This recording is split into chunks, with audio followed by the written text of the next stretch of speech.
Naghahanap po ba kayo ng mauutangan online na pwede nyo makita or available sa Google Play Store? So this time guys, meron ako sa inyong isi-share na isang loan application na nakita ko sa Google Play Store. At ito daw ay nagpapautang ng 2,000 pesos yung pinakang minimum up to 50,000 yung pinakang maximum. So dito guys, titignan natin kung legit ba talaga to kasi as of now, marami na talagang nagkalat or naglipa na dyan sa Google Play Store ng mga loan application na hindi mo alam kung anong meron sa kanila. So mahirap kasi lalo't first time ka na maglo-loan sa mga loan application, magbibigay ka ng mga full information mo pero sa huli, hindi ka rin naman pala papautangin. So this time guys, sa vlog na to, hayaan nyo muna ako na itry ko yung loan application na to para at least may idea na kayo kung maglo-loan pa ba kayo dito or hindi. After nyo malaman kung magkano nga ba yung pwedeng ipautang nila sa'yo. At the end of this video, magde-decide ka na lang talaga kung maglo-loan ka pa ba or hindi after mo malaman lahat-lahat, no? Pero bago ang lahat guys, kung gusto mo nga palang sumali sa ating giveaway, huwag mo kalimutan mag-subscribe, i-like yung video na to at mag-comment ka na dyan sa baba. Ayan guys, balik na tayo sa ating pinag-uusapan kanina na isang loan application na makikita mo sa Google Play Store na nagpapautang daw ng 2,000 pesos up to 50,000. Kung gusto mo malaman kung ano nga bang meron dito at kung magkano nga bang pwedeng ipaloan sa'yo, stay tuned and keep on watching.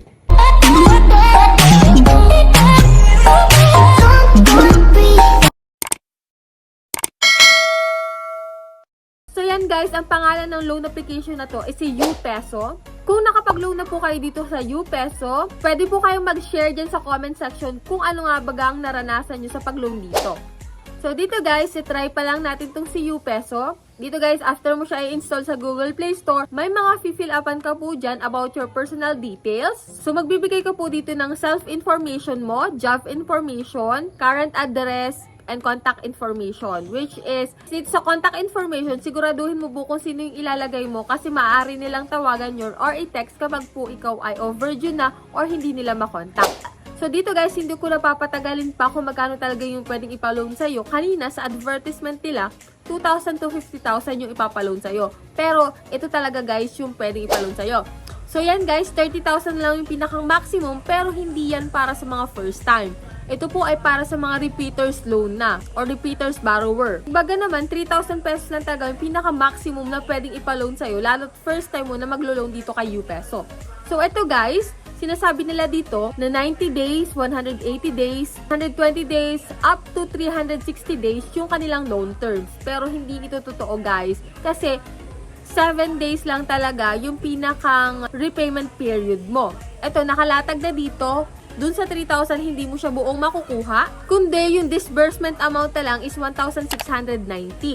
Halos kalahati na lang po yung nakaltas dun sa credit amount na na-approve sa'yo. So, dito guys, ibinawas na yung credit assessment fee, platform service fee, account management fee, and withdrawal service fee. So, meron akong kodigo dito guys, kaya medyo pinipin ako siya, no?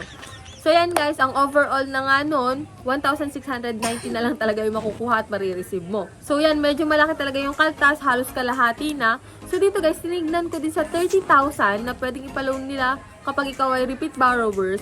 Ganun din, mas malaki din yung ibinawas kasi dito ang disbursement amount na lang sa 30,000 is 17,350 pesos.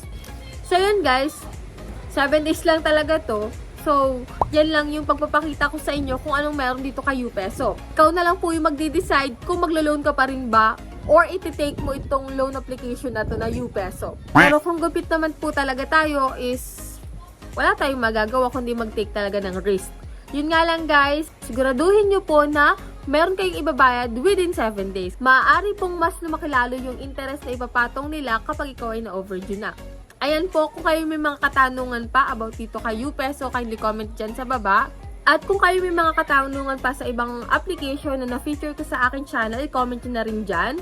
At kung hindi ka pa po nakasubscribe sa akin YouTube channel, kindly click the subscribe button at hit mo na yung notification bell para updated ka sa mga utangan series natin. So, see you on my next vlog.